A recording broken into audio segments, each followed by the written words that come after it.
Algún día, tras aprovechar los vientos, las olas, las mareas y la gravedad, aprovecharemos para Dios las energías del amor. Y ese día, por segunda vez en la historia del mundo, el hombre habrá descubierto el fuego. Pierre Teilhard de Chardin.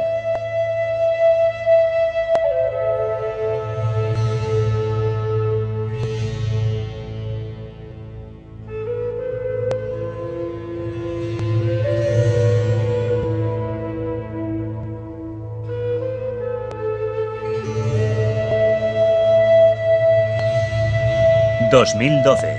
El mundo no se acaba, se transforma.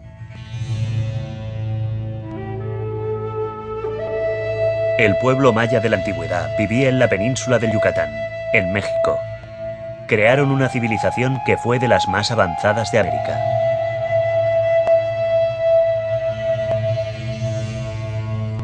Los mayas desarrollaron un calendario que empezó hace más de 5000 años. Termina el 21 de diciembre de 2012. El fin de esta época está muy cerca. Todo lo que nos rodea y conocemos está a punto de cambiar. Este cambio va a ser radical. No se parecerá en nada a lo experimentado hasta ahora. Como en todas las épocas de grandes cambios, esta alteración nos ofrece la oportunidad de mirar en nuestro interior y pensar en quiénes somos y en cómo nos relacionamos con la Tierra y la gente que nos rodea. Ya no vivimos en el mundo moderno. Hemos pasado al mundo posmoderno. Las estructuras del mundo moderno que se basan en la avaricia, en economías cada vez más pujantes, en un crecimiento cada vez mayor de los recursos renovables disponibles, ese mundo ha terminado. Ya no existe. Vivimos en un mundo de sostenibilidad, de ecología militante, de gran respeto por la Tierra. Si aún no habéis captado que vivimos en este mundo, es probable que os dejen de lado.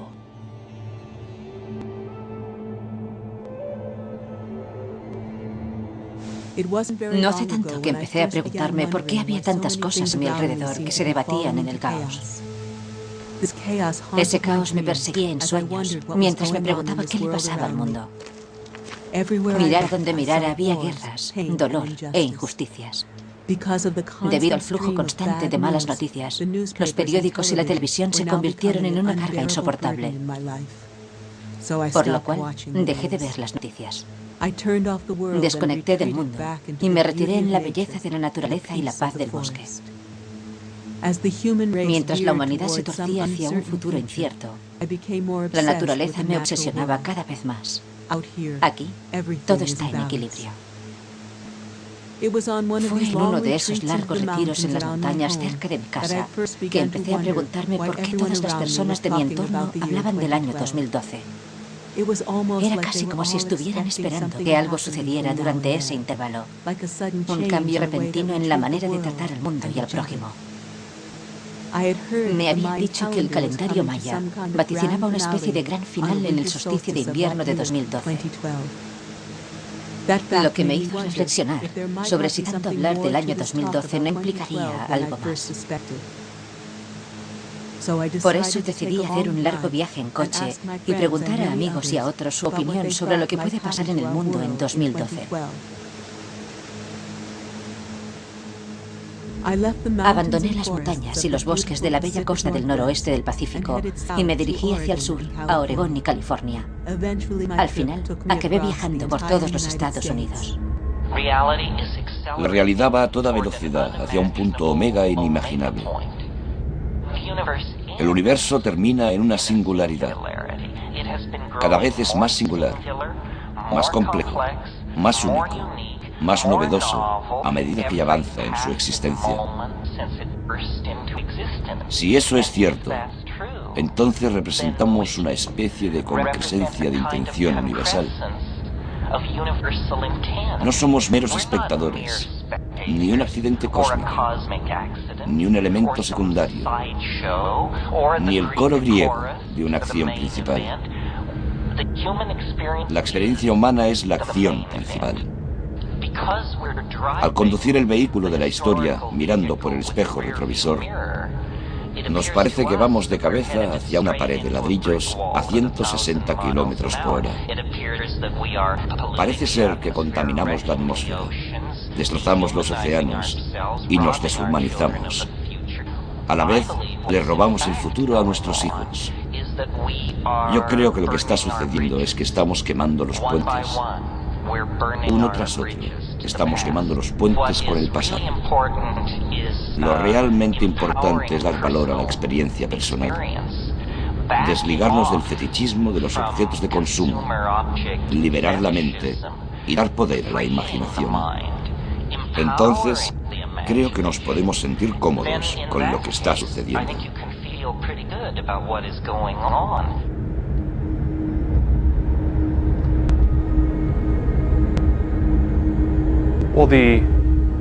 La fecha final de 2012 en el calendario maya de cuenta larga lleva muchos años estudiándose.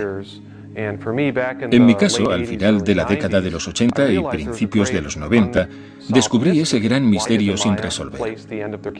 ¿Por qué los mayas situaron el fin de su calendario en el año 2012? Es evidente que se trata de un solsticio de invierno exacto. También valoré la importancia de la astronomía en el hallazgo. Sabemos que los mayas de la antigüedad eran unos astrólogos listísimos y unos matemáticos brillantes. Estaban avanzados en cuestiones que ahora empezamos a valorar. El calendario maya es un sistema de cálculo de tiempo en ciclos. Se ha demostrado una y otra vez que es tal vez uno de los sistemas más exactos que ha creado la humanidad. Ha marcado sin ningún error todos los eclipses de luna y de sol. Es tan preciso que hasta tiene en cuenta los cambios en la velocidad de rotación de la Tierra para determinarlos. Por eso, ahora sabemos que se trata de un sistema preciso para calcular el tiempo.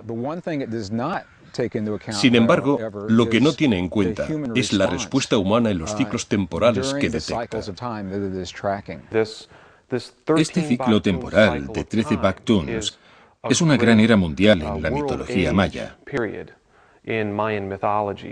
En la mitología de la creación maya encontramos referencias a 5 grandes eras mundiales. Es evidente que este periodo de 13 Bactuns está a punto de terminarse en la actualidad. Es incuestionable que el final de este gran ciclo será un momento de importancia excepcional. Lo que sabemos con certeza es que los mayas eran unos matemáticos increíbles. Eran observadores pacientes y cuidadosos de los ciclos naturales. Crearon unas herramientas avanzadas, unos calendarios para marcar acontecimientos en el tiempo lineal y que utilizaban en las profecías. Este hecho me llama la atención y siento curiosidad por saber qué es lo que ya sabían. ¿Habían visto el futuro? ¿Habían creado estos calendarios para desplegar un plan cósmico maestro? De ser así, ¿cómo habían adquirido los conocimientos? ¿Fueron el resultado de una observación atenta o contactaron con algo más? Sabemos que se trata de ciclos geológicos que se pueden calcular y que, según los datos geológicos, han sucedido una y otra vez. El calendario maya parece que también tiene en cuenta estos ciclos, tales como las reversiones magnéticas de la Tierra. Gran parte de las investigaciones y del consenso científico indica que ahora estamos en uno de esos ciclos, el ciclo de una reversión magnética de 180 grados, o un giro en el sentido de los campos magnéticos de la Tierra. Por lo tanto, que el calendario marque 2012 muestra una ventana del tiempo relacionada con los ciclos, sobre cómo respondemos ante los cambios que sentimos en el cuerpo y los cambios que se producen en el mundo que nos rodea, que nos afectan como individuos y de forma colectiva. En mi investigación sobre la fecha de 2012, me pareció evidente que los mayas la habían marcado para anunciar una alineación astrológica. Una alineación muy insólita durante el solsticio de nuestro Sol con el centro de la galaxia. Se trata de una alineación que solo sucede cada 26.000 años. Los mayas tenían distintos calendarios. Los más importantes son el Tzolk'in, que es un almanaque sagrado de 260 días. Luego está el Hap, de 365, que no incluía los días bisiestos. Luego está el calendario de cuenta larga, que se basa en un año de 365 días llamado Tun. Es el calendario que se relaciona con el año 2012. Sin embargo, José Argüelles, en el Factor Maya, descubrió algo que considero su rasgo más significativo. Consiste en que los mayas hoy dicen que el calendario Tzolk'in gobierna la duración de la gestación humana. Al dividirse en 260 días, o lo que ellos llaman kin, podemos aplicar al calendario de cuenta larga la misma estructura porque está formado por 260 katunes, periodos un poco inferiores a los 20 años. Por eso se podría decir que como la historia escrita coincide con el inicio de este ciclo de 13 batkunes del calendario de cuenta larga, en el año 3114 a.C., la cuenta larga no planifica la gestación individual, sino la gestación planetaria. Al principio, el calendario maya me apabulló un poco. A medida que oía a los expertos sobre el tema, empecé a entender que los mayas, que habían vivido en la península del Yucatán de México durante miles de años, fueron una raza extraordinaria. Dejaron tras de sí pirámides enormes y otros monumentos de piedra que hacen la competencia a las pirámides de Egipto y de otros lugares. Sin embargo, lo más interesante de los mayas era su obsesión por el tiempo. Crearon calendarios para delimitar largos periodos de tiempo, algunos de hasta miles de años. Me preguntaba quiénes eran y cómo habían sido en realidad. El sistema temporal del calendario maya se basa en un concepto del tiempo totalmente original y distinto. Eso es lo primero que se tiene que entender. Para los mayas el tiempo es el factor universal de sincronización, lo cual se distancia mucho de nuestra concepción actual. Por eso, en el máximo esplendor maya se utilizaban unos 19 o 20 calendarios de forma simultánea, porque el objetivo de los diferentes modelos de medición de los cuerpos celestiales, de los ciclos, etc., era crear factores de sincronización cada vez mayores. En otras palabras, sabían que la naturaleza auténtica del tiempo era la sincronía y que la naturaleza auténtica de la realidad superior también es la sincronía. Por lo tanto, la naturaleza del calendario maya es situarte en la sincronía. La diferencia entre la civilización maya y la cultura dominante hoy en día, la civilización global, es que estamos fragmentados. Nos alegra a la vez que nos sorprende si la sincronía nos sucede muy a menudo, mientras que para los mayas la sincronía es lo más habitual. El Popol Vuh, tal como lo conocemos hoy, se recopiló en la década de 1550. Cuenta la historia de los dos héroes gemelos y de cómo tienen que vencer a Bukub-Kakish, que es el gobernador de la era mundial anterior. Es el arquetipo del egoísmo desenfrenado, el gobernador vanidoso y falso de la era mundial anterior.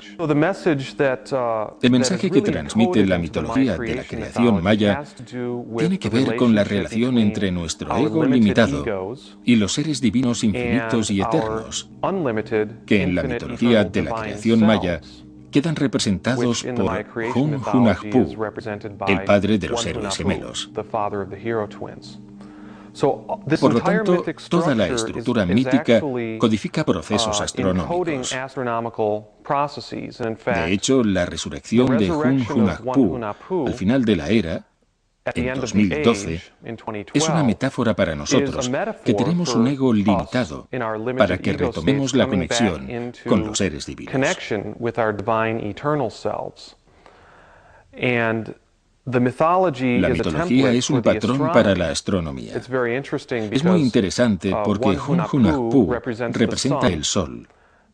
Por lo tanto, la alineación astronómica que culmina en 2012 es la alineación del Sol con el centro de la galaxia de la Vía Láctea. De nuevo surge una relación clara con una fuente y un centro superiores.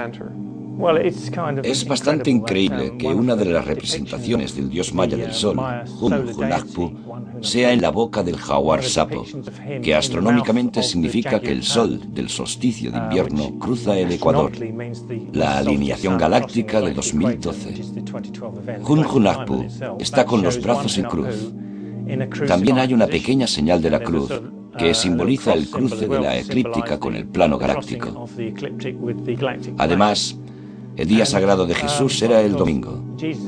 Por lo tanto, es nuestra deidad del sol, que pronto regresará, con el mismo símbolo que el de los mayas. Nuestra visión del nativo americano como un buen salvaje es muy desafortunada. Los mayas, los incas y otros pueblos de América estaban muy avanzados en las artes y las ciencias. Como todo el mundo, no eran perfectos. Pero lo que es evidente es que los mayas eran un pueblo con talento y conciencia. Es probable que el calendario de cuenta larga sea su aportación más importante al mundo. He pensado en este calendario y en la fecha final a la cual nos aproximamos rápidamente. ¿Podría ser cierta esa profecía? De serlo, ¿cuáles serán sus consecuencias? Gran parte de la investigación actual, además de mostrar que los ciclos están ocurriendo, cree firmemente que la forma en que experimentamos esos ciclos vendrá determinada por cómo respondemos a los cambios. Según mi opinión, para eso nos han estado preparando los grandes maestros espirituales durante más de 5.000 años. No dicen que si vivimos la vida de una forma concreta y la cambiamos, también cambiaremos el cuerpo. Y si cambiamos el cuerpo, cambiaremos el mundo. La física cuántica apoya firmemente esta premisa. El mundo a nuestro alrededor, lo que vemos y experimentamos, no es nada más ni nada menos que un espejo de aquello en que nos hemos convertido de forma colectiva en nuestro interior. Por lo tanto, el miedo, la rabia, el odio, la alegría, el amor, la compasión, el perdón, todo se ha reflejado y situado en estos grandes ciclos temporales.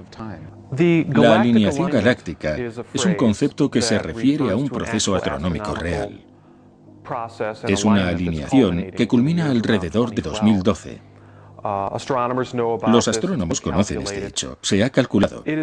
Se basa en la lenta torsión de la Tierra sobre su eje, que se denomina la precesión de los equinoccios.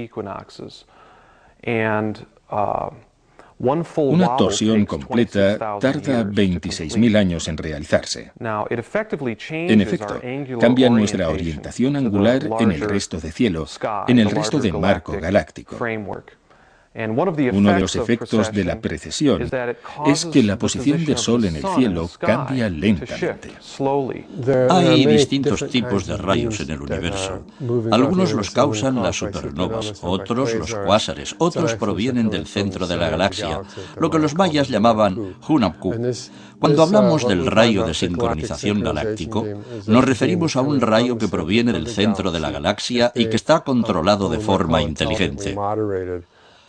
Por lo tanto, a este rayo corresponde el gran ciclo maya que empezó en 3113 a.C., que es cuando la Tierra entró en este rayo y ahora sale de él en 2012. Se fijaron, y eso hace que la cosmología maya sea inaudita, en que en el solsticio de diciembre el Sol se movía lentamente hacia la banda brillante de la Vía Láctea, la que, por ejemplo, si nos vamos de acampada en agosto, veremos extendiéndose sobre nuestras cabezas. La Vía Láctea tiene una parte muy brillante y ancha. Se llama el centro galáctico. Está entre las constelaciones de Sagitario y Escorpión y se puede ver a simple vista.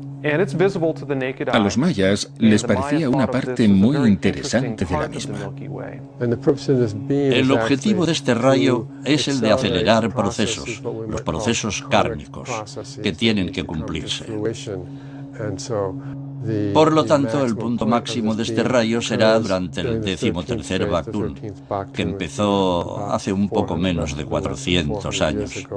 Durante esta fase, denominada clímax de la materia, se activan procesos kármicos y se crea un estado de ánimo bastante intenso de materialismo histórico, de solidificación y de movimiento de especies humanas por todo el planeta.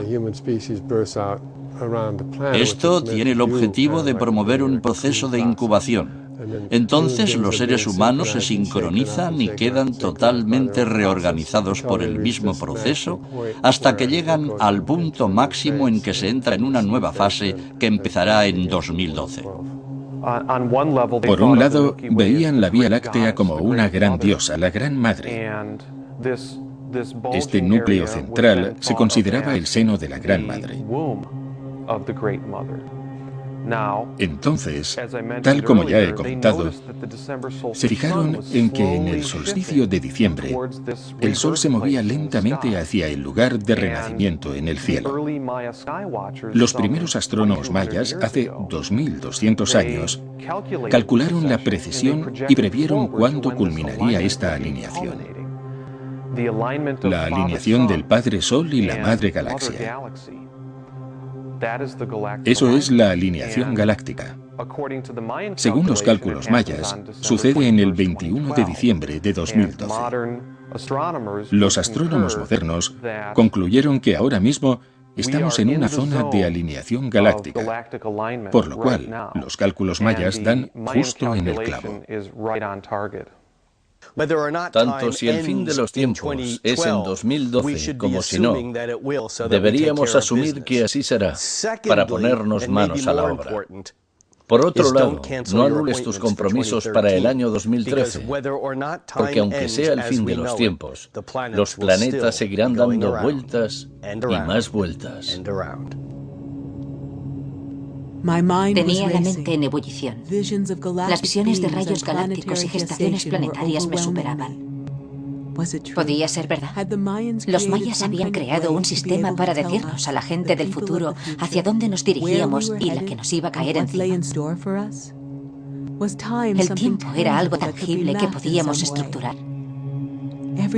Allí a donde voy, hablo con gente que nota que está pasando algo, pero no están seguros de lo que es. El futuro sigue borroso y desenfocado para la mayoría, pero todos sentimos que algo insólito está sucediendo en el mundo. Algo raro nos está sucediendo. Como una sombra en la pared. No sabemos si es una ilusión o si es real, pero sabemos que está ahí. Como un sueño, donde las realidades se suceden. Así percibimos el mundo ahora. Mientras una realidad se difumina, otra se cristaliza.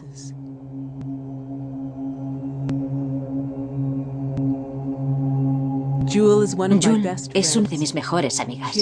Acaba de tener un bebé, a quien ha puesto Armand. Armand tendrá 7 años en 2012. Le he preguntado lo que espera y sueña para su precioso bebé. Me alegro mucho de poder compartirlo contigo. Estoy viviendo una experiencia nueva y deliciosa. Me está encantando ser madre y también el trabajo con los niños. He trabajado mucho con niños. Siento, a medida que nos acercamos a 2012, que la elección que debemos hacer como adultos es buscar el camino de las cosas que nos den esperanza y creer en un futuro próspero, más que en patrones viejos que se basan en que somos malos y en que estamos predestinados a una autodestrucción que nosotros mismos provocaremos. Eso nos hace sentir que estamos predestinados a la autodestrucción porque somos malos en esencia. Siento que unas almas especiales, evolucionadas y bellas, llegan a la Tierra a recordarnos justo lo contrario. Hay una alternativa. Los niños índigos son antisistema por naturaleza y cuestionan la autoridad. En vez de aceptarla a ciegas, hacen que nos preguntemos ¿por qué hacemos las cosas así? Cuando les diagnostican incorrectamente un TDAH, no nos hacen ningún favor, porque estos niños traen un mensaje que deben transmitir, que consiste en recordar la importancia de los sentimientos y del corazón. No me puedo creer que exista un Dios Padre castigador que esté listo para sabotear y hacer daño a sus hijos. Nuestras acciones dependen de nosotros. Y si expresamos gozo y gratitud por la vida que nos han dado, entonces veremos el camino. ¿Tenemos que ser un ejemplo para ellos? Armand, en 2012, ¿dónde estarás? ¿Dónde estarás? Ya tendrás 7 años. Dicen que en el futuro no nos podremos mentir, porque todo el mundo tendrá telepatía. Me inclino a creer que los niños ya nos lo enseñan, porque nos interpretan muy bien.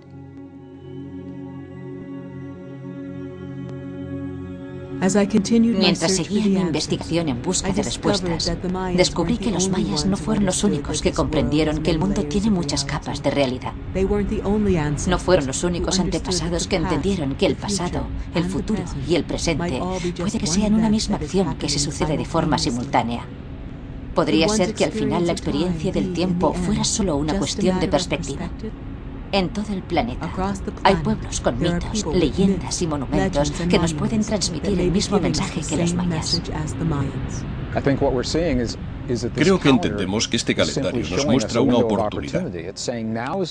Nos está diciendo, ha llegado el momento en que todos los parámetros que han contenido la conciencia humana en orden durante 25.000 años, todos esos parámetros se están desmoronando. Eran como unas ruedecitas para aprender a ir en bici, que contenían los elementos de la conciencia. Por lo tanto, las ruedecitas se caen y en esa fecha, en diciembre de 2012, a lo mejor por primera vez durante mucho tiempo, seremos más nosotros mismos de lo que lo hemos llegado a ser, sin que el magnetismo de la Tierra contenga nuestras percepciones, creencias y tendencias. Puede que tengamos una oportunidad para mostrar lo que llevamos tanto tiempo practicando y convertirnos en quienes somos. No es solo el calendario maya. Hay otros monumentos, religiones y mitos en todo el mundo que también señalan este periodo como uno de los más importantes en la historia del mundo. Eso es lo que he investigado. Me parece asombroso que el calendario maya y estos otros mitos, símbolos y monumentos transmitan cosas tan parecidas. Es lo que más me fascina de este trabajo. Los sistemas que gobiernan el microcosmos y el macrocosmos son los mismos. Por lo tanto, si entendemos el cosmos, podremos llegar a comprendernos más y a la inversa. Me ha impresionado mucho la nueva emancipación de conocimientos que ha posibilitado la red. Siempre había pensado que el cerebro global consistiría en que todos tuviéramos telepatía. Aunque lo espiritual normalmente precede a lo físico, la red ha facilitado una conexión global que no habría podido ocurrir de otro modo. Puedes dividirlo todo en dos campos, el catastrófico y el del éxtasis. Es similar al concepto cristiano de cielo e infierno, asociado al fin de los tiempos. Muchas teorías catastrofistas están mal investigadas. Se basan en información poco fiable que no se ha contrastado. Sin duda, una de las excepciones es la información sobre la cruz de Endaya. Mi interés por este tema lo suscitó el libro El misterio de las catedrales, de un autor anónimo cuyo seudónimo es Fulcanelli, que se escribió en 1926 y se publicó en París. El libro causó una gran conmoción cuando se publicó, ya que en él Fulcanelli decía que las catedrales góticas las construyeron alquimistas y constituían el mayor ejemplo de una ciencia metafísica. Como ya sabemos, las catedrales góticas constituyen uno de los edificios más asombrosos de la Tierra. Se construyeron unas 500 durante el período que va de 1150 a 1350. Los templarios podían haber construido las catedrales góticas basándose en los conocimientos adquiridos durante su incursión en Jerusalén, donde aprendieron alquimia de la Cábala y de los eruditos islámicos de la época. Sin embargo, lo que más me atrajo del libro fue que, cuando se volvió a publicar durante la década de 1950, se le había añadido un extraño capítulo. Eso me despertó la curiosidad. El capítulo se llamaba La Cruz Cíclica de Endaya. Se trataba de un extraño monumento que se erige en un patio de iglesia en Endaya, Francia, una pequeña ciudad en la frontera española con Francia. Fulcanelli dice que esta cruz la construyó un maestro masón de 33 grados. Este maestro masón tenía un conocimiento profundo del universo que transmitió en los símbolos y construcción de la cruz de Endaya. Eso me llamó mucho la atención, porque Fulcanelli decía que la cruz de Endaya apuntaba hacia el fin de los tiempos, hacia el día del juicio final. De hecho, sin excepción alguna, no he encontrado ninguna tradición que no cuente con una profecía del fin de los tiempos, incluso las tradiciones cristianas y precristianas occidentales. También tengo que decir que no he estudiado todas las tradiciones que existen, pero todas las que he estudiado hablan de lo insólito de este momento en la historia y de que se experimentará un gran cambio. En vez de ser algo inesperado que nos cae encima de forma horrible y espantosa, estamos descubriendo que no era lo que pensábamos. Armagedón ya no es lo que era. En primer lugar, es un fenómeno astronómico y, en segundo lugar, un fenómeno psicológico relacionado con nuestra condición humana arquetípica. Cuando empecé a investigar la cruz de Hendaya, no relacioné lo que decía con el calendario maya. Sabía que la cruz de Hendaya apuntaba hacia el fin de los tiempos, porque Fulcanelli lo decía en su capítulo. Cuando la examiné, me fijé que el sol que había en una cara del pedestal se parecía mucho a un símbolo maya o azteca. Luego descubrí que, según Fulcanelli, la cruz de Hendaya se construyó hace unos 350 o 400 años, lo que coincide con el principio del último Baktun del calendario maya. Podemos ver que existe una extraña relación entre la cruz de Hendaya y el calendario maya, que puede ser debida a que la persona que la construyó había ido al Nuevo Mundo, había estudiado con los chamanes incas y mayas, y al regresar con esos conocimientos, los había comparado con lo que ya sabía y construyó la cruz. La Tierra está sufriendo una reversión magnética, algo que ha sucedido 14 veces en 4,5 millones de años. Nunca ha sucedido con una población de 6.000 millones en la Tierra. Antes de que los campos magnéticos caigan completamente a cero, empiezan a ralentizarse. Ahora estamos en el punto magnético más lento vivido en los últimos 2.000 años. Esto significa que el escudo del campo magnético que siempre ha rodeado a la Tierra está en su punto más débil. Por lo tanto, las influencias solares son mayores. Actualmente hay unas erupciones solares sin precedentes. Plasma y partículas con muchas cargas de iones sobrecalientan la atmósfera. Como los escudos no están ahí, permiten que se descongelen los polos, por ejemplo. Sabemos que eso está sucediendo. Cuando el hielo se derrite en los polos y se disuelve en los océanos, este cambia la salinidad de los mismos y las temperaturas que regulan todos los esquemas meteorológicos. La cruz de Hendaya tiene un pedestal en la parte inferior con 4 relieves en cada cara del mismo. Sobre el pedestal hay un pilar griego y sobre el pilar se erige una cruz. En las 4 caras del pedestal hay una estrella en la cara este, una luna en la cara norte, la cara de un sol enfadado en la cara oeste, y este extraño óvalo con 4 as raras en cada cuadrante. Fijaos que la A se parece mucho al símbolo masón de la escuadra y el compás. A lo mejor, por eso Fulcanelli dice que la construyó un maestro masón. Sabemos que el Sol ya ha perdido sus polos norte y sur y han dejado de existir. El Sol tiene muchos campos magnéticos norte y sur menores, pequeños torbellinos, pero ya no existen los polos. Parece ser que otros planetas de nuestro sistema solar sufren una experiencia similar, en que los campos magnéticos disminuyen muy deprisa. Como creemos que no están habitados como el nuestro, pensamos que no tiene la misma influencia. La caída de los campos magnéticos provoca una mayor influencia solar en el planeta. Estos son los cambios físicos que observamos. Los campos magnéticos también cohesionan la conciencia. A medida que la cohesión es más y más débil, tenemos una gran oportunidad para ir más allá de las creencias contenidas firmemente durante unos 5.000 años. De lo primero en que me fijé al ver la cruz de Hendaya fue que las 3 caras, la estrella, la luna y el sol, encajan exactamente con 3 cartas que van seguidas en la baraja del tarot. La carta 17 de la baraja del tarot es la estrella, y es exactamente igual a la estrella de la cruz de Hendaya. La carta 18 de la baraja es la luna. De nuevo podemos ver que es el mismo tipo de luna. Van seguidas 17 y 18. Luego pasamos a la carta 19 del tarot y es el sol.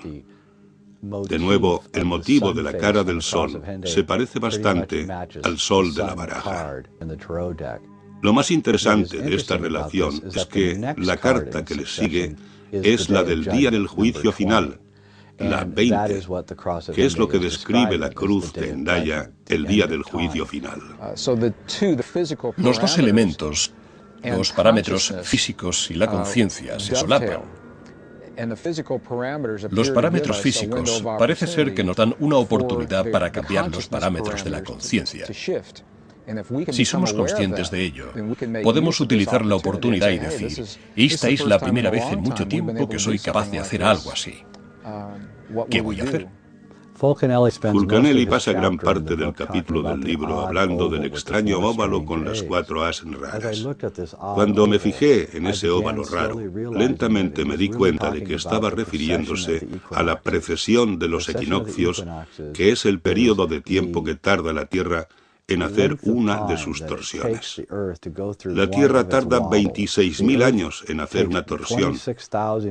Fulcanelli quería decirnos que el alquimista antiguo, o la persona que había construido la cruz, había dividido este ciclo en 26.000 años, o este gran año, según los astrólogos, en 4 edades distintas. Estas 4 edades tenían nombres: la edad de oro, la edad de plata, la edad de bronce y la que vivimos actualmente, la edad de hierro, o como la llaman los hindúes, el Kali Yuga.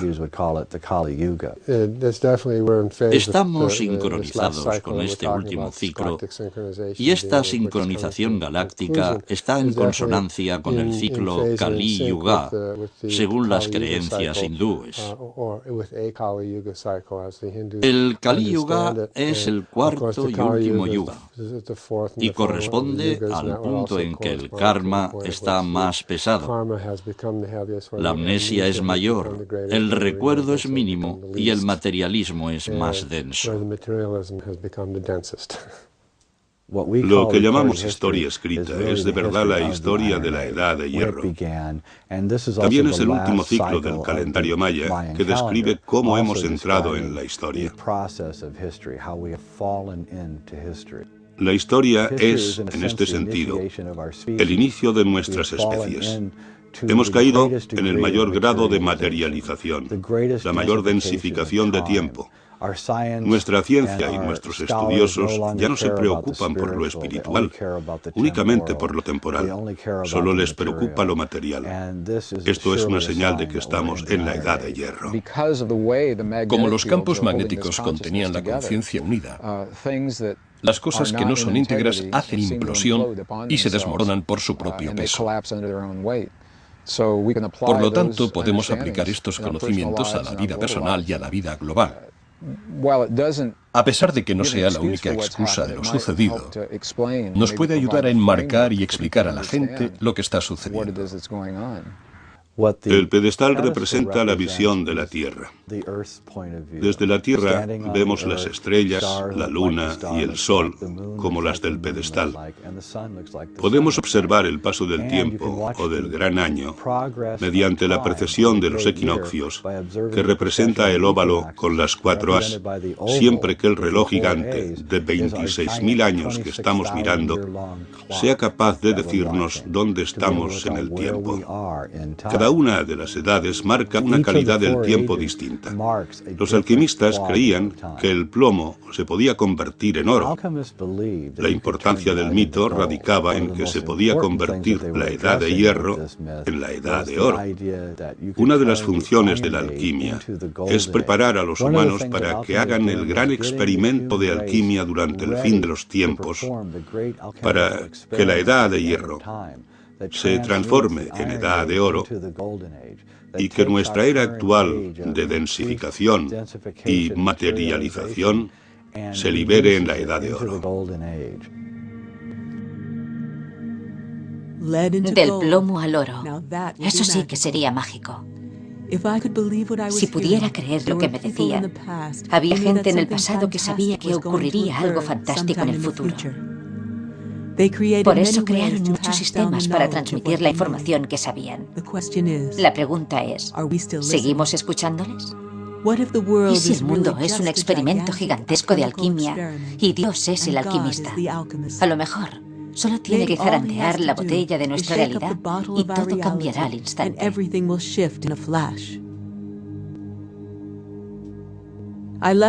Abandoné California y decidí cruzar los Estados Unidos. 6 horas al este de Los Ángeles, entré en Las Vegas, justo al caer la noche. De algún modo, esa metrópolis, con sus luces de neón y dinero fácil, era una ciudad al límite del tiempo.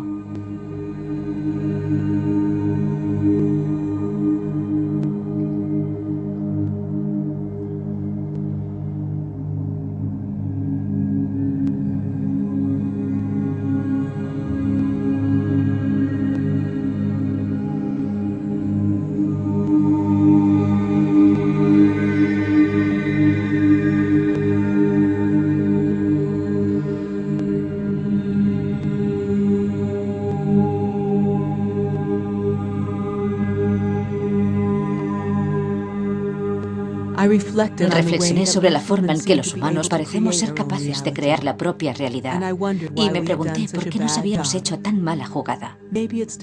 A lo mejor ha llegado la hora de convertir la realidad en algo mejor. A lo mejor en eso consiste el año 2012. ¿Y si la idea de que se acerca un gran cambio en nuestro futuro inmediato provoca justamente este gran cambio? La razón por la cual habría un gran cambio es porque creemos que debiera de haberlo. El poder de las creencias es tan fuerte que puede hacer cambiar la realidad por sí solo. A lo mejor este es el secreto de la alquimia. A lo mejor el plomo se podía convertir en oro porque los alquimistas creían que podían convertirlo. ¿Nuestros pensamientos son tan poderosos? ¿Es la realidad tan simple? ¿Podemos cambiar el mundo con el simple hecho de querer cambiarlo? Era tan sencillo que me puse a reír. Durante los últimos 25 años he estudiado con los ancianos incas. Los incas son uno de los últimos pueblos indígenas de América que han preservado intacta la tradición de la profecía, así como los procesos que nos permiten hacer un salto cuántico hacia lo que nos estamos convirtiendo. Los incas, los hopis y los mayas descienden de los mismos pueblos que cruzaron el estrecho de Bering hace 30.000 años y que originariamente provenían de la gran cordillera del Himalaya. Con ellos trajeron unas enseñanzas y una sabiduría muy antigua que tiene 100.000 años. Además, no solo hacían profecías sobre el futuro, sino que nos advertían de cómo nos teníamos que preparar para los tiempos venideros y nos enseñaban cómo teníamos que tranquilizar el cuerpo a escala emocional. También nos enseñaban a tranquilizar el alma y a descubrir una nueva mitología, un nuevo mapa sagrado que nos guiaría hasta nuestro destino como planeta, como pueblo. Hace poco se publicó un libro, creo que está escrito en griego, en que el año 2012 es el año en que regresará Jesús. No he podido leerlo porque no sé griego, pero un amigo mío, que se dedica a la investigación de los ciclos de las cosechas, dio una charla y brevemente mencionó el año 2012 con relación a los ciclos de las cosechas. Luego se le acercó una mujer, creo que era monja, y le dijo que todo el mundo sabe que en el año 2012 Jesús regresará. En términos cristianos, los estudiosos cristianos interpretan que nos estamos acercando a una época en que la humanidad tiene la oportunidad de elegir. En función de la elección, o bien de afirmación de la vida, o la negación de la misma, algunos experimentarán lo que en la teología cristiana se ha denominado como éxtasis, o en las tradiciones esotéricas, ascensión. Son unos términos muy relacionados. Básicamente implican que, a medida que la Tierra pase por un cambio energético, nuestros cuerpos lo seguirán y encajarán el cambio, o bien lo resistirán. Si resistimos el cambio, es muy difícil que logremos sobrevivir en este mundo. Si aceptamos, recibimos y abrazamos el cambio, enérgicamente coincidimos con lo que sucede en la Tierra. La forma en que vivimos hasta ese momento en el tiempo es lo que nos prepara para tomar esa elección. Esto también es la base de por qué Fulcanelli nos habla de la cruz de Endaya y por qué el alquimista la construyó. La construyó para mandarnos un mensaje a través del tiempo sobre lo que íbamos a tener que pasar. Los cristianos lo llaman el día del juicio final. En la Cábala es el Tikkun. Los incas dicen que es el surgimiento del Homo luminoso y los mayas lo marcan con el fin de su calendario. Por lo tanto, en todo el mundo encontramos estas tradiciones que marcan este periodo de tiempo a su manera, con su cultura, sus símbolos propios y su lenguaje. A medida que desciframos esos símbolos y esos monumentos y aprendemos a hablar el lenguaje de la antigüedad, podemos entender lo que intentaban transmitirnos. Lo más importante que intentaban decirnos es que el tiempo llegaría a su fin. El grueso de profecías mundiales, desde la Gran Pirámide hasta la Biblia, pasando por los babilonios, los aztecas, los mayas, los hopis, se puede resumir en una sola. Todas esas culturas hablaban de los sucesos de una conmoción futura, cada una con su estilo. Pero cuando los interpretas todos y te quedas con la esencia, todos dicen lo mismo. Solo hay una profecía. Las profecías de los incas son algunas de las muchas que existen en América. Son muy claras sobre nuestra forma de vivir en una época de gran agitación. Consideran los 6 años siguientes, entre ahora y 2012, como una época de renovación de la Tierra, así como de cosechar las almas de aquellos individuos que no quieren transformarse en lo que nos estamos convirtiendo como especie y que pasarán momentos difíciles y desafiantes. A la mañana siguiente, me dirigí al Parque Nacional Zion, Utah. Durante miles de años, este lugar fue uno de los territorios más sagrados y queridos de los nativos norteamericanos locales. Es de una belleza indescriptible. Por eso decidí parar un rato y reflexionar sobre todo lo que había aprendido del año 2012. Pensé en el mito del jardín del Edén, que dice que hace mucho hombres y mujeres vivían en un bello jardín donde todo era perfecto. No había dolor ni muerte. El mundo estaba en equilibrio y armonía. Para mí, eso era como la Edad de Oro. Si eso es el futuro, no suena tan mal.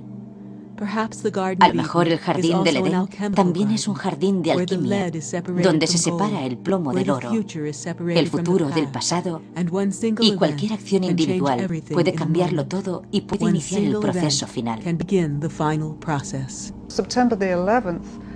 Los hechos del 11 de septiembre de 2001 fueron como un prefacio, como una llamada de alarma que inauguró la secuencia final, la fase final de esta edad mundial.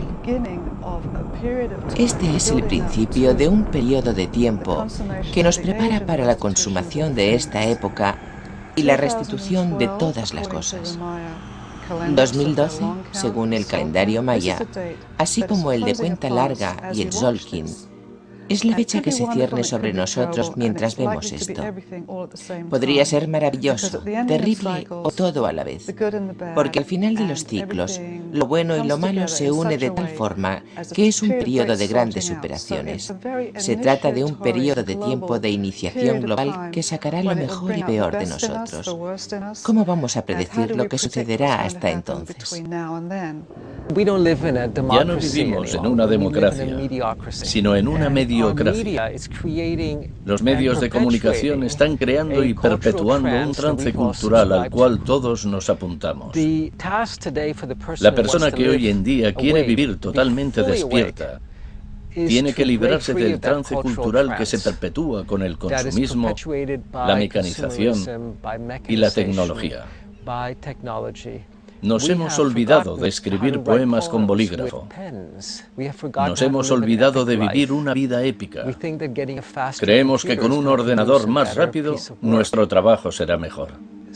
Por lo tanto, la tecnología intenta solucionar lo que antes proporcionaba de forma muy directa el espíritu a aquellos que nos predecían.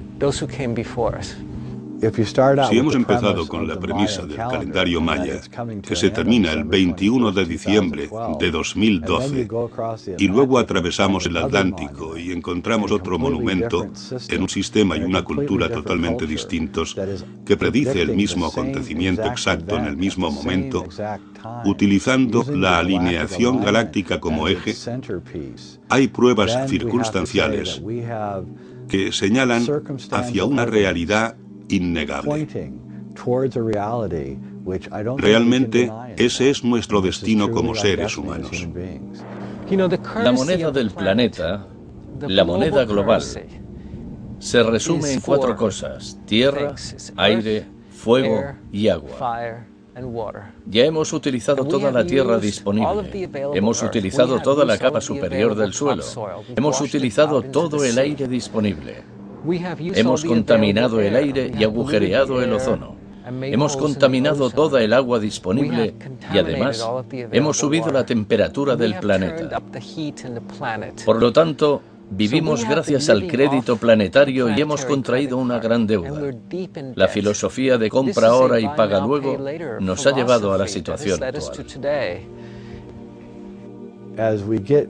A medida que nos acercamos al año 2012, todos veremos que tenemos que afrontar nuestra mortalidad, no solo a escala individual, sino a escala planetaria, ya que es posible que la especie humana esté cerca de la extinción en ese punto.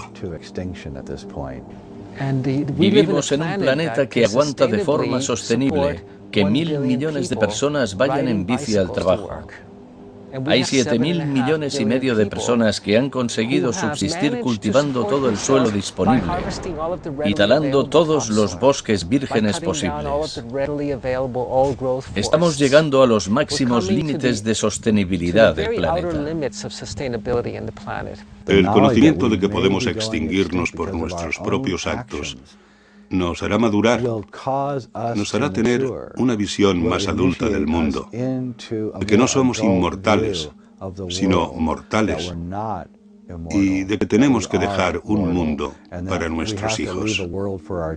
Por eso, no podemos talar todos los bosques, no podemos explotar todas las tierras, no podemos pescar peces hasta que desaparezcan. Tenemos que dejar algo para nuestros hijos. En eso consiste la madurez y el progresismo. A eso me refiero cuando digo extinción o progresismo.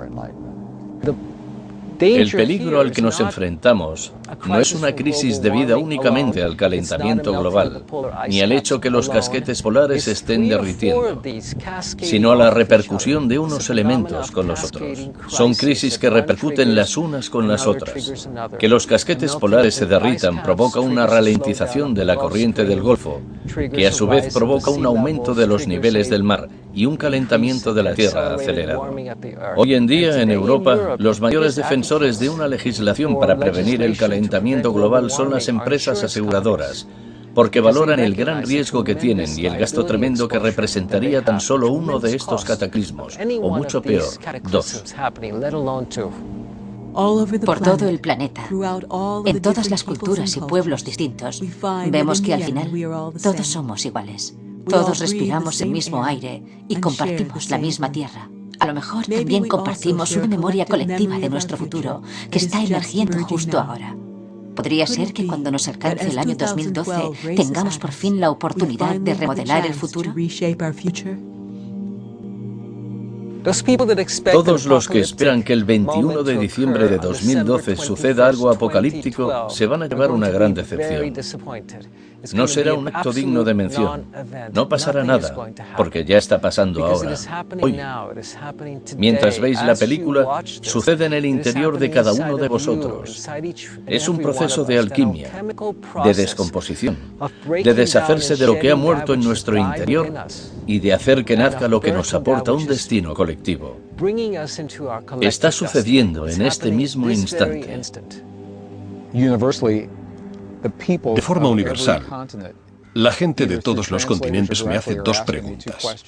La primera es, ¿qué le está pasando al mundo? Evidentemente algo ha cambiado. La segunda es, ¿qué es lo que podemos hacer? Básicamente todos estamos buscando lo mismo, a excepción de un puñado de líderes.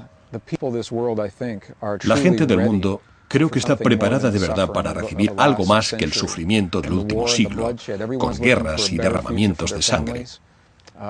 Todo el mundo busca un futuro mejor para sus familias, una forma de cuidarse y de suplir las necesidades básicas. La gente está lista, de verdad. Por eso creo que hay esta coincidencia en el tiempo, en que los parámetros físicos están cambiando. Estamos cambiando la respuesta ante estos parámetros, a pesar de que no seamos conscientes de ello. Estamos viviendo los días en que una forma vieja y otra nueva se yuxtaponen y coinciden. Vemos cómo se unen y cómo consiguen llegar a una salida. En algunos aspectos es un despliegue bonito, en otros puede ser doloroso. El estado de ensueño y el estado de vigilia son muy parecidos.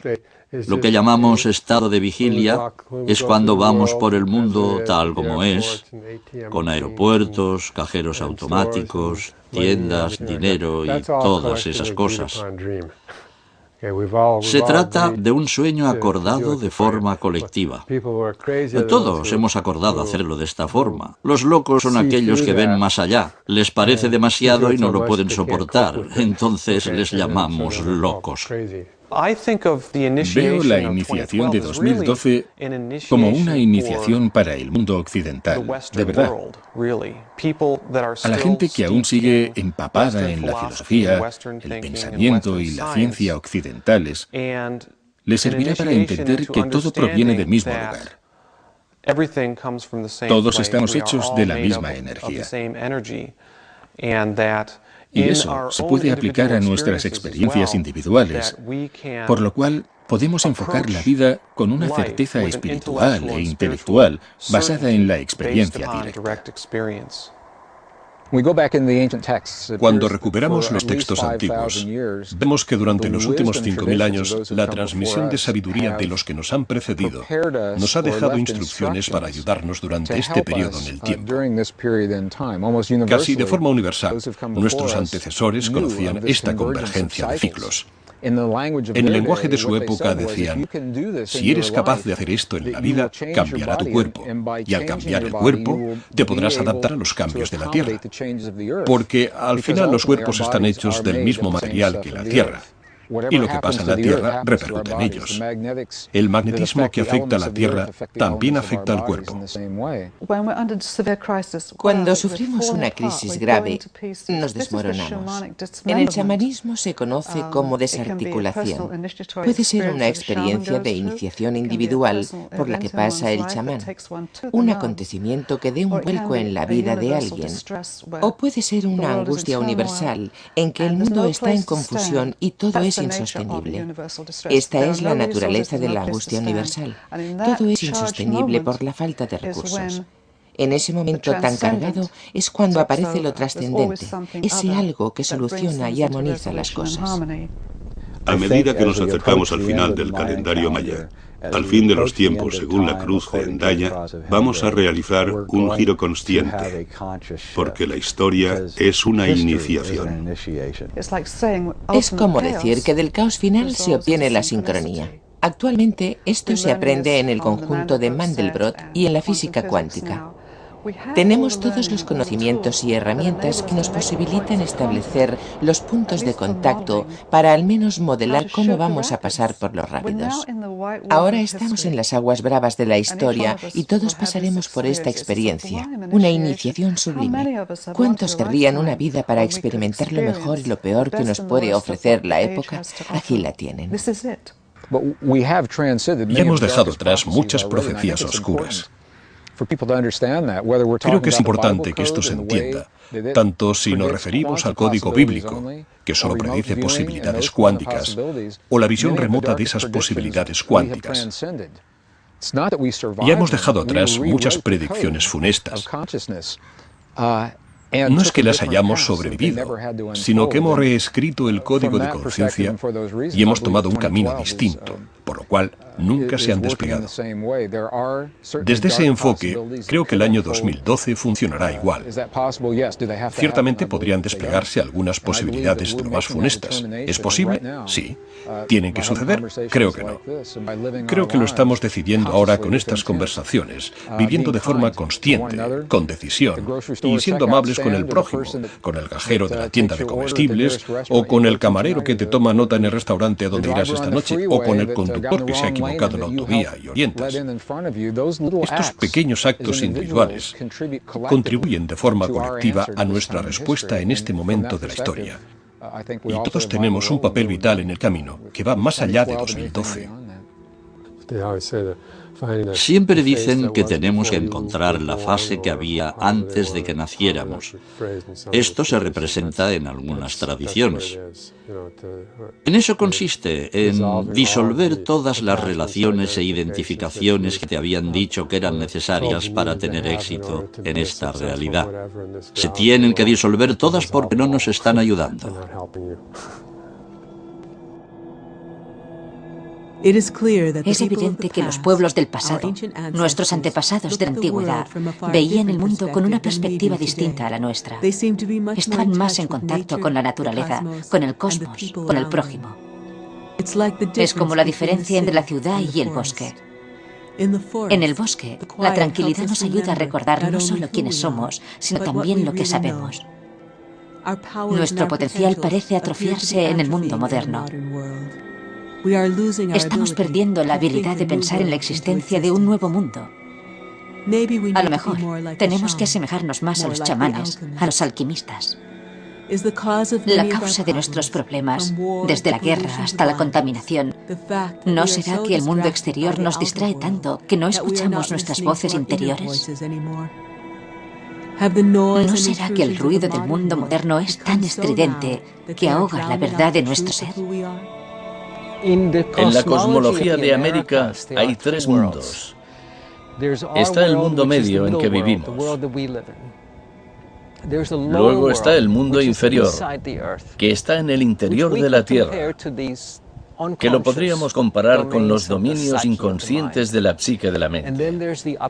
Finalmente está el mundo superior, que es el superconsciente, los dominios de nuestra posibilidad.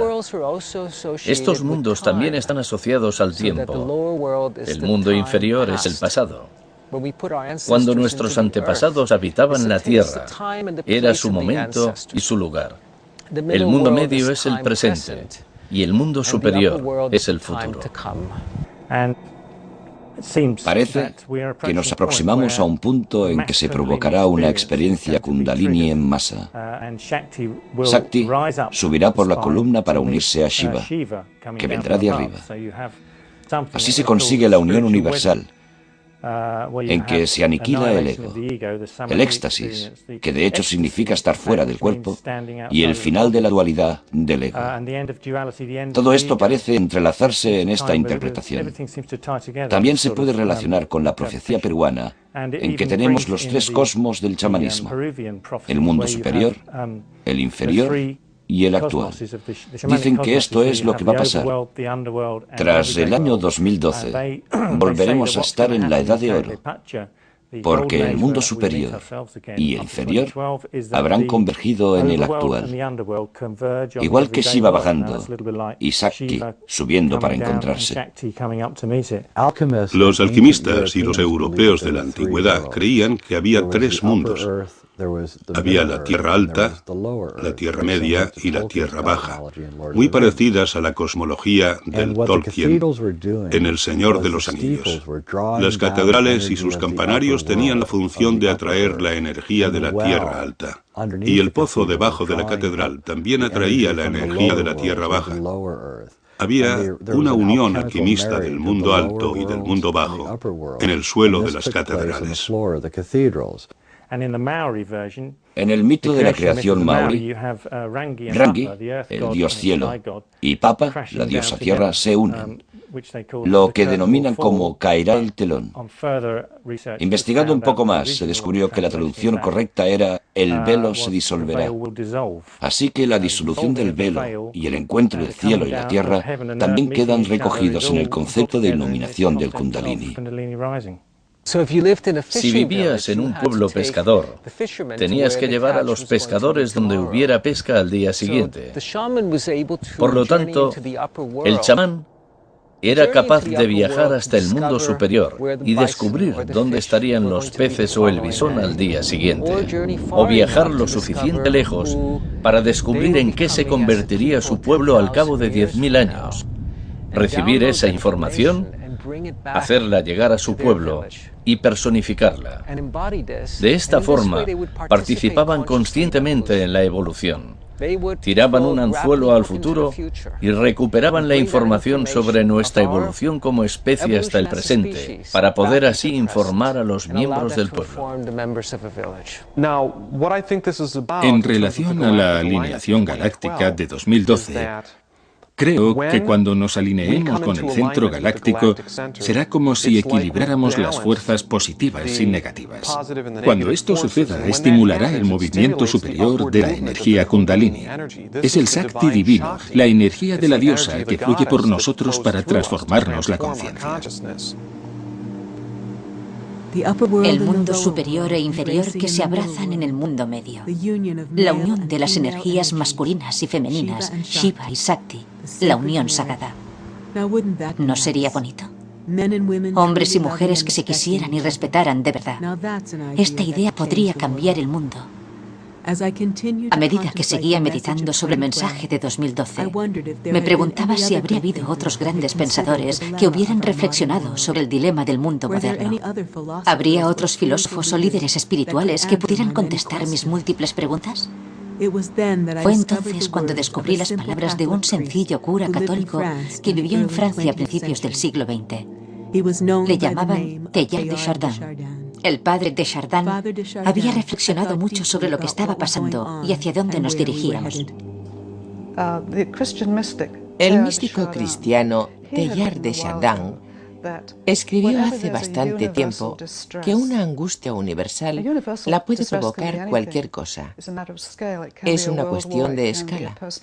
Puede ser una guerra mundial, una tragedia personal, entre clanes, culturas o países. Sin embargo, una angustia universal de la magnitud de la que estamos a punto de experimentar solo se puede imaginar. No queremos dilucidar cómo será, pero cuando esto sucede, dice, los arquetipos de totalidad se liberan de la mente profunda colectiva para reconstelar los fragmentos de lo que está pasando en una totalidad. Desjardins era paleontólogo y cura jesuita.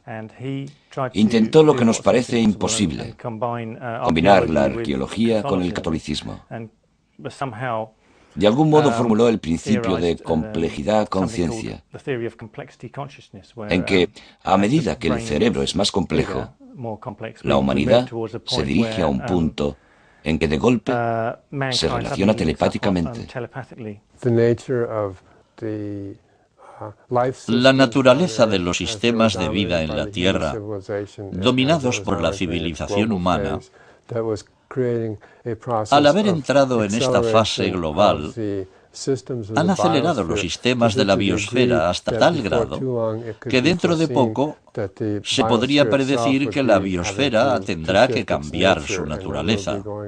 Estaríamos entrando en un estado en que el dominio humano de la biosfera y las alteraciones causadas por el dominio humano de la misma representarían entrar en un cambio de fase. ¿Cómo sería esta nueva fase?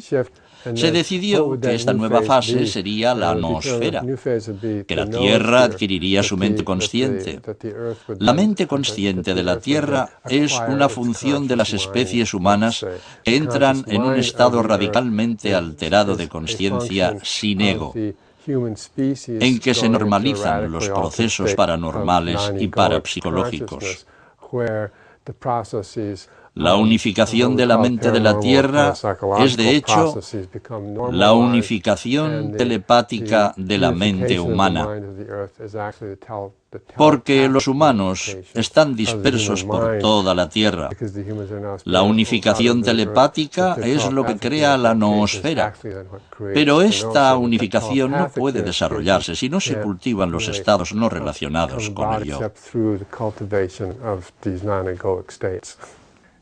Mediante esta teoría de complejidad-consciencia, nos estamos acercando a un nivel crítico en que los componentes pierden su individualidad, o yo, y constituyen elementos de un ser mayor. A escala personal, eso significaría la comunicación telepática entre la gente. El padre de Chardin predijo que la raza humana cambiaría de golpe. Dijo que había una esfera mental invisible de pura conciencia que rodearía y cubriría la Tierra en el fin de los tiempos y que eso nos haría telepáticos. Cuando este acontecimiento ocurriera, cuando todo el mundo conociera los pensamientos del resto, ya no viviríamos en un mundo de mentiras ni de engaños. Puede que el trabajo de los chamanes, sacerdotes y alquimistas fuera ayudarnos a prepararnos para este acontecimiento telepático que ocurriría en el fin de los tiempos. Me ha interesado mucho ver cómo la gnosis galáctica, digámosla así, estaba presente ya en los inicios de la historia de la Tierra, hasta Egipto y el mismo vedismo antiguo, y cómo el núcleo de gnosis galáctica se transformó y extendió por Europa. Parece ser que las sociedades secretas se ocuparon de conservar este conocimiento, a pesar de que el mundo sufriera una disminución de conciencia. En Europa, los alquimistas fueron quienes entendieron la naturaleza de las plantas que se cultivaban en Europa. Comprendieron el poder de los minerales, de la transmutación humana. Por tanto, el estudio de la alquimia se corresponde con el estudio del chamanismo. Es una forma peculiar europea de chamanismo, pero sigue la tradición chamánica. Las sociedades secretas se comprometieron en conservar la gnosis galáctica antigua, y vemos cómo filtraron ese conocimiento en las enseñanzas europeas de la alquimia y hasta en el mismo simbolismo del tarot. También en la Edad Media, la iconografía cristiana conservó algunos símbolos de naturaleza universal tradicional y los plasmó, por ejemplo, en la Catedral de Chartres o en otras catedrales de la Francia medieval. Por lo tanto, podemos ver que los masones tenían muchísimos conocimientos sobre el universo. A medida que avanzaba en mi viaje por el continente de los Estados Unidos y conocía a gente que vivía en este territorio, empecé a pensar en nuestros padres fundadores. ¿Quiénes eran esos hombres? ¿Qué les llevó a rebelarse contra el mayor poder de la Tierra en esa época? ¿Qué les llevó a crear un país independiente, libre de Inglaterra? Mi viaje por el país me llevó a Washington. Mientras andaba por sus calles y visitaba el Capitolio, me di cuenta de que muchos de los padres fundadores fueron masones. Benjamin Franklin y George Washington fueron francmasones. Visité el Capitolio y otros monumentos. Finalicé mi visita por Washington en el Museo Masón George Washington, cerca de Alexandria, Virginia.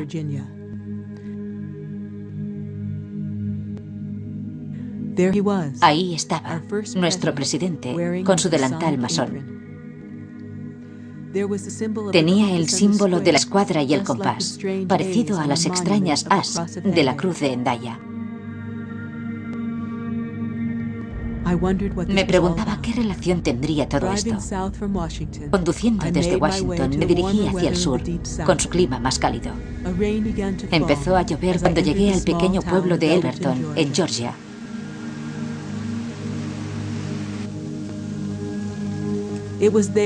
Allí descubrí un monumento llamado Piedras Guía de Georgia. Se trataba de un Stonehenge americano y como tal, estaba orientado astronómicamente.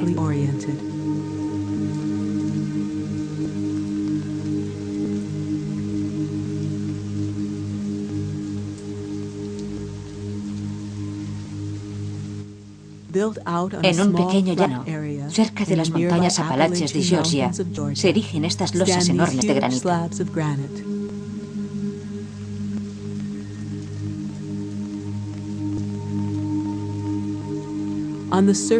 En las caras de las losas están inscritos lo que parecen unos nuevos 10 mandamientos en 8 lenguas.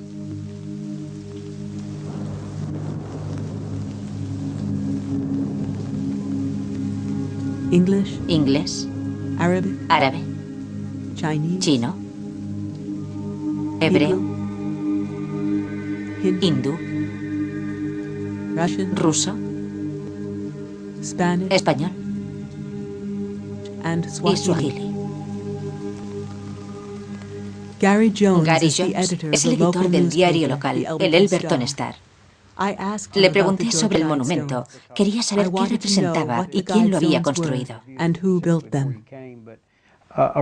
1980, parece ser que un caballero llegó a la ciudad.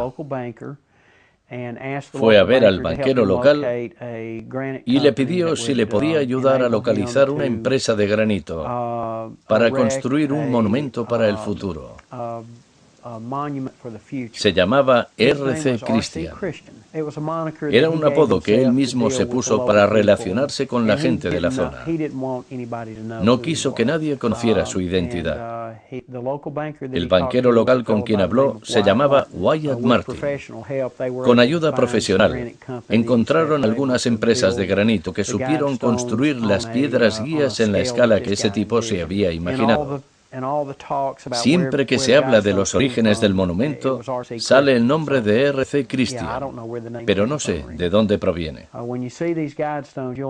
Cuando se ven las piedras, se entiende que supera las dimensiones del monumento medio.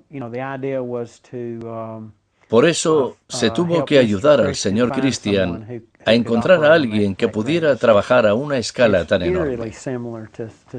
Siniestramente se parece mucho a Stonehenge. Se construyó de forma que en diferentes épocas del año el sol le pasa a través y proyecta largas sombras. Realmente está muy cuidado. Creo que las inscripciones están muy elaboradas y pensadas a conciencia. Además, en tantos idiomas. Costó muchísimo erigir estas losas, no solo por el trabajo de ingeniería, sino también por la reflexión que implicó escribir todas esas cosas en ellas. En relación con las anécdotas curiosas, muy de vez en cuando recibo una llamada de alguien que me pregunta si pertenezco a la comunidad donde están las piedras. Y te cuenta historias raras sobre la identidad del señor Christian y sobre el significado de las piedras. Cuando se erigieron, vinieron algunos grupos de culto y no sé, creo que pasaron la noche ahí. Cuando ves las inscripciones, se trata de directrices para el futuro. Hablan de mantener la población, etc. Algunos creen que fomentan la eliminación de zonas superpobladas. Es un mensaje para una generación futura, al igual que lo fue Stonehenge y las pirámides de Egipto. Por lo tanto, creo que tenemos piedras guía para mucho rato. Los indios Cherokee consideran esta zona del mundo el centro del universo. Aquí hay masones que puede que hayan influido en las piedras guía. Mantener a la humanidad por debajo de los 500 millones, en equilibrio perpetuo con la naturaleza. Guiar la reproducción con sabiduría, mejorando el estado físico y la diversidad. Unir a la humanidad con un nuevo idioma vivo. Administrar la pasión, la fe, la tradición y todas las cosas con un razonamiento equilibrado. Proteger a los pueblos y a las naciones con leyes justas y tribunales íntegros. Dejar que todas las naciones se gobiernen internamente y que las disputas externas las resuelva un tribunal internacional. Eliminar leyes mezquinas y agentes inútiles. Equilibrar los derechos personales con las obligaciones sociales. Premiar la verdad, la belleza, el amor, en busca de la armonía con el infinito. No ser un cáncer para la Tierra. Dejar espacio para la naturaleza. Dejar espacio para la naturaleza.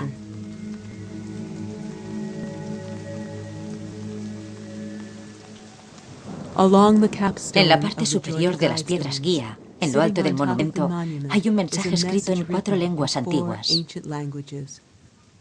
La escritura cuneiforme babilónica, los jeroglíficos egipcios, en sánscrito y en griego clásico. El mensaje dice que estas piedras os guíen a una edad de la razón.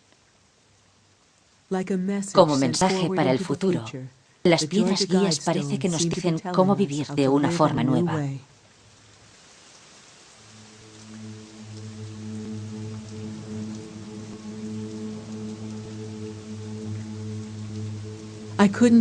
No me podía quitar de la cabeza la extraña historia de las piedras guía de Georgia.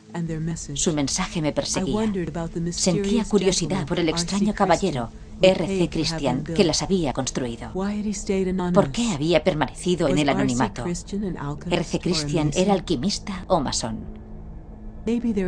A lo mejor existe un orden de gente espiritual que aún vive entre nosotros. No sé, una especie de chamanes o alquimistas.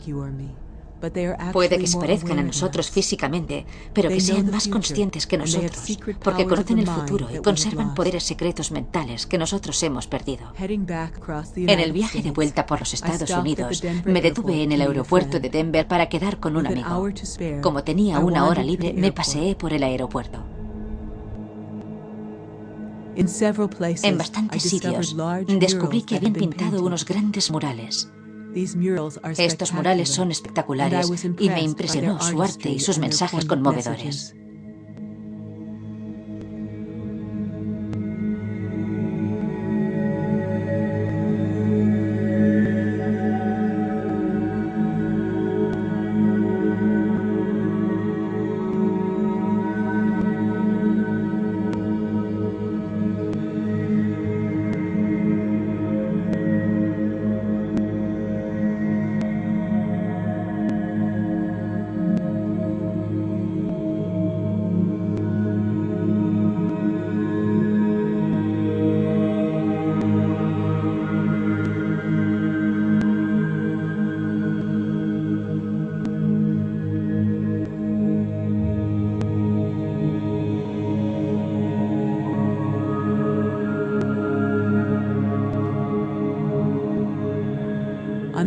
En la zona sur del aeropuerto, descubrí una placa en conmemoración a la persona que lo había construido.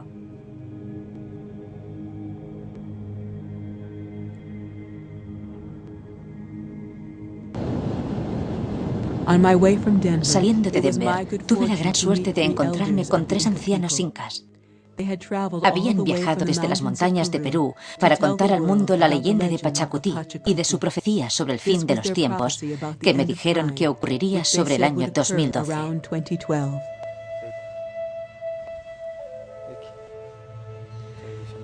Se llaman Don Francisco, Don Humberto y Doña Berna, y su amigo chino. Marcella Griffith tradujo sus palabras. Han venido a transmitirnos este mensaje. Viven a más de 5.000 metros en la cordillera de los Andes. Son descendientes de los incas, los hijos del sol. Desde la época de los incas, la hoja de coca ha sido una hoja sagrada que nos transmite un mensaje de la naturaleza. Por lo tanto, las utilizan desde la época de los incas como mensajeras de la Madre Tierra, de la naturaleza.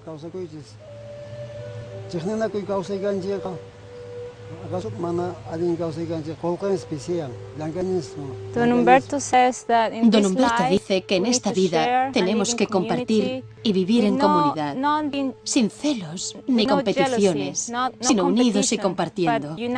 No solo compartiendo las cosas entre nosotros y el resto de gente, sino también compartiéndolas con la tierra, con las montañas.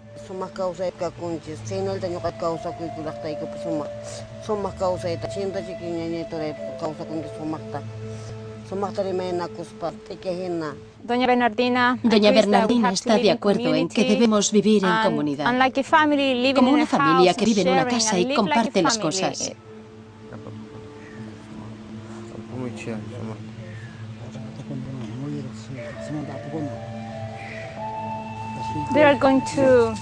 Van a leer las hojas de coca. Para ellos es una tradición adivinar el destino, adivinar el futuro con las hojas de coca. Tiran las hojas de coca y las hojas les contestarán a sus preguntas.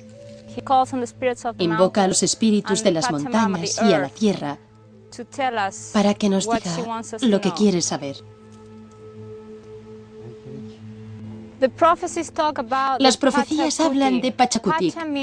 Pacha significa tierra y Cutic el retorno, la renovación de la vida. Por lo tanto, se acerca un nuevo ciclo de vida.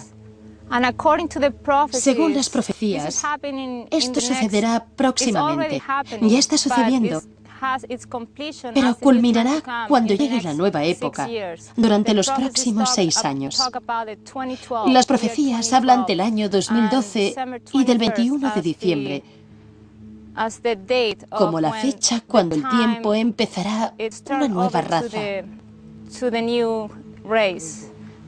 hacia el quinto sol, hacia la nueva vibración de la luz. Es una época de grandes crisis en el mundo, pero como cualquier otra crisis, nos da oportunidades para reinventar quiénes somos, para reinventar cómo queremos el mundo y qué mundo queremos para nuestros hijos y para nuestros nietos. Los incas han conservado la sabiduría que conllevan las profecías, pero también los procesos que tienen que ver con las transmisiones de energía que nos van a ayudar a alinearnos con el nuevo Inca, con el nuevo Homo luminoso. Estas transmisiones nos ayudan a alinearnos con quien nos estamos convirtiendo, con la nueva raza, que no es solo el Homo sapiens, sino el Homo luminoso. Nos dan el don de estas transmisiones de energía que nos alinean con el nuevo humano, que es el Homo luminoso.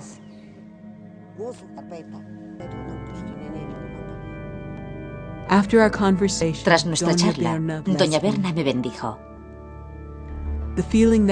La impresión que recibí tras esa experiencia me duró bastantes días.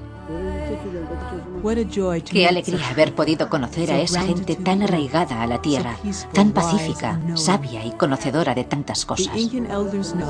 Los ancianos indios saben que lo realmente importante en este mundo somos nosotros, nuestra relación con la tierra y con el prójimo. A lo mejor, el motivo por el cual los hombres modernos nos rodeamos de tantas posesiones es porque ya no estamos conectados entre nosotros. Hemos empezado a creer que nuestras posesiones son lo importante. Por eso hemos sacrificado las conexiones entre nosotros.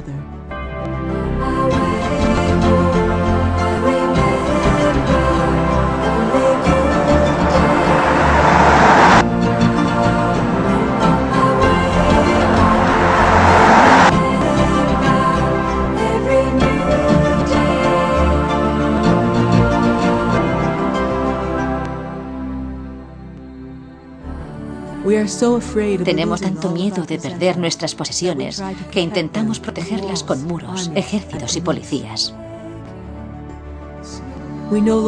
Ya no tenemos tiempo para lo importante.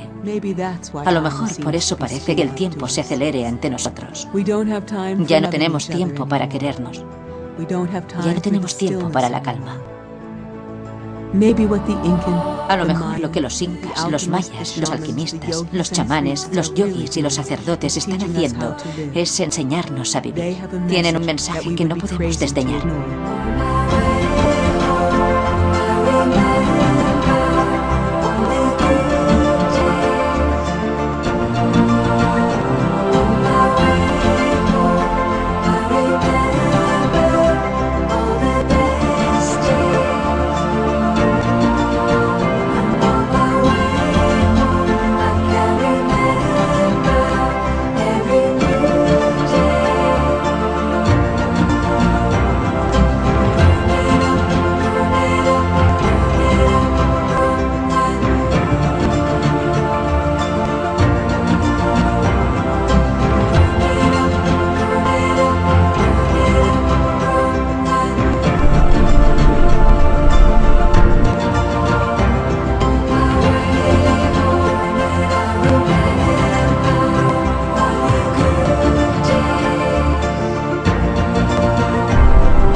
He pensado en el Apocalipsis, que es la versión cristiana del fin de los tiempos. Me he dado cuenta de que cada uno tiene su propio Apocalipsis independiente. Algún día, todos y cada uno de nosotros tendremos que afrontar nuestro propio fin de los tiempos. ¿Será eso lo que la gente de la antigüedad también quería transmitirnos? No solo nos describían el fin del mundo, sino nuestro fin como personas.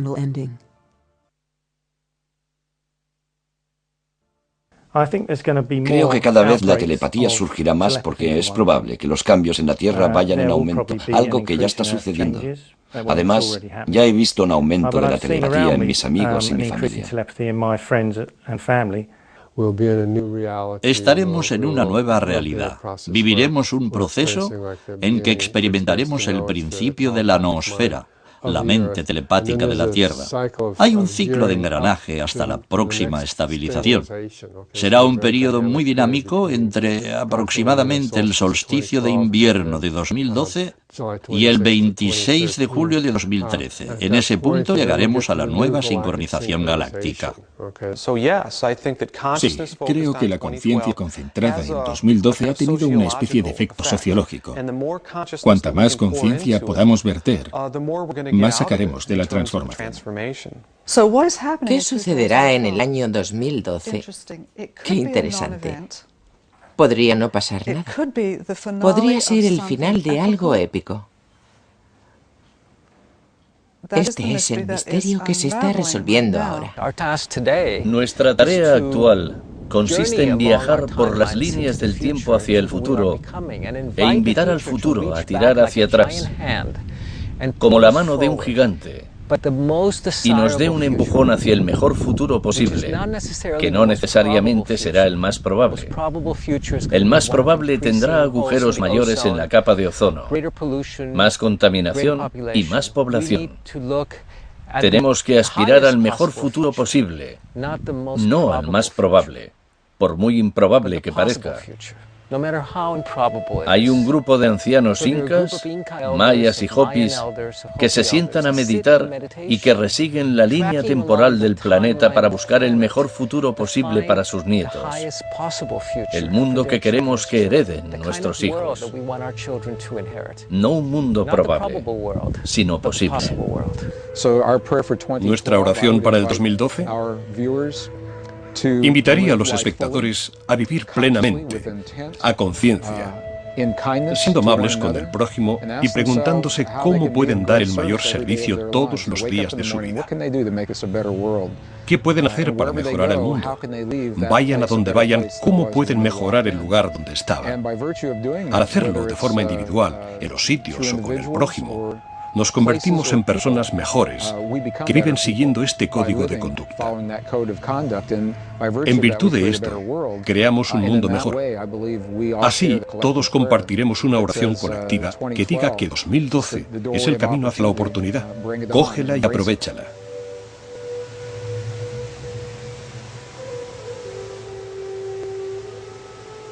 De vuelta a casa, en la tranquilidad de los bosques frondosos del noroeste del Pacífico, me preguntaba qué pasaría durante los años siguientes, antes de llegar al 2012. ¿Quién seremos entonces? ¿Hacia dónde nos dirigiremos? ¿Nos daremos cuenta de que tenemos en nuestras manos cómo queremos que sea el futuro? De ser así, ¿qué futuro elegiremos?